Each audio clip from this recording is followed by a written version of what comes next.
Over the course of this video, we will be reviewing a lower extremity resistance training protocol for a 22-year-old male basketball athlete. We will begin by starting with day 1 of phase 3 hypertrophy. Exercise 1A is an RFE split squat. This simply means that we are going to elevate our back foot. Hooking your back foot on a height implement of 6 to 12 inches, the higher the implement being higher in difficulty, you will drop your back knee down while keeping 90-degree angles in both knee joints and pushing through the heel of the front foot. Exercise 1B is a dumbbell single leg RDL. Moving the weight in a controlled manner down the center of the working limb, you will hinge at the hips while kicking the non-working limb back while also keeping a slight bend in the working limb. You must also focus the weight into the center of your foot so you can control the motion.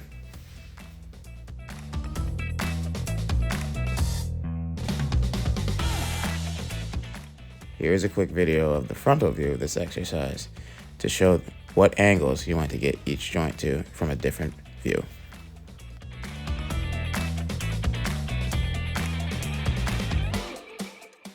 Exercise 2A is a single leg hip thrust. Resting your upper neck and shoulders on a box or a bench and resting the weight stimulus on the working hip, you will hinge your hips downward while also fully extending the non-working leg to isolate the working limb. The working limb should exhibit a 90-degree angle in the knee joint, and the foot should be flat on the ground. The key is to push through the heel in order to create full range of motion and activate your glutes. If you want to increase the difficulty of the exercise, you can complete the exercise with your toes upwards.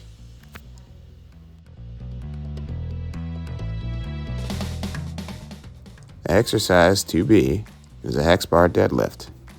Controlling the weight as you descend inferiorly, you'll hinge your hips backwards while keeping the weight across the center of your foot or mostly in your heels. You should exhibit almost 90-degree angles in your knee joints and push up and squeeze your glute muscles at the top of the contraction. Here's a quick view of the lateral view of the exercise. Some safety cues to make note of during this exercise is to make sure your knees are not exhibiting valgus knee angles and pointing inward or outward, making sure you do not round your back, and making sure your hips do not pop up early and stay underneath you through the full range of the contraction. We will now go over day 1 of phase 4 power.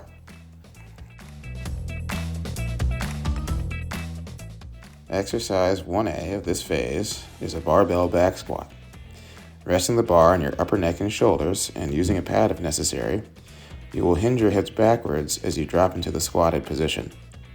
During the squatted position, or the eccentric load of this movement, you will make sure your knees reach a 90-degree angle and you'll sit the weight into the back of your heels or across the center of your foot. Making sure you do not notice valgus knee angles is a very important aspect of this. On the concentric part of this, you will extend your legs, your knees will be straight, and you will make sure you squeeze your glutes at the top of the movement. Exercise 1B is a med ball slam to box jump. Notice the specific joint movements that you see in this exercise. When you slam the med ball down, you hinge your hips backward in order to load your hips for the explosive action of jumping up onto the box.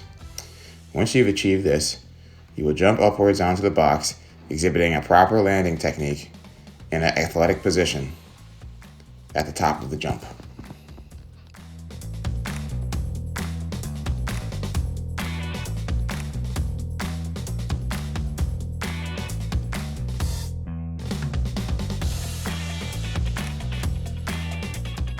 Exercise 2A is a lateral squat. During a lateral squat, you will start in a wide stance position. Holding your weight stimulus central to your chest, you will squat laterally while hinging your hips backwards and assuming a 90-degree angle in your knee joint. Making sure the weight is focused strictly in your heels is important during this motion so that you do not place too much force upon the knees. If you notice, in this lateral view of the exercise, I make sure I get my hips back first before squatting downward to make sure I can get my joints to the full range of motion that they are supposed to exhibit.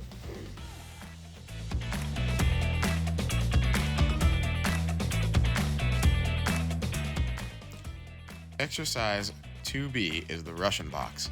This is one of my personal favorite exercises to use at Blue Streak. During this exercise, you'll notice it exhibits the form similar to a lateral bound. Essentially, during the Russian box exercise, you will push off the outside leg, jumping onto the inside leg on the box, loading your leg, and then pushing off explosively and either landing single leg or on both feet, depending on the capabilities of the athlete. You'll notice that I will do both of these examples during this video.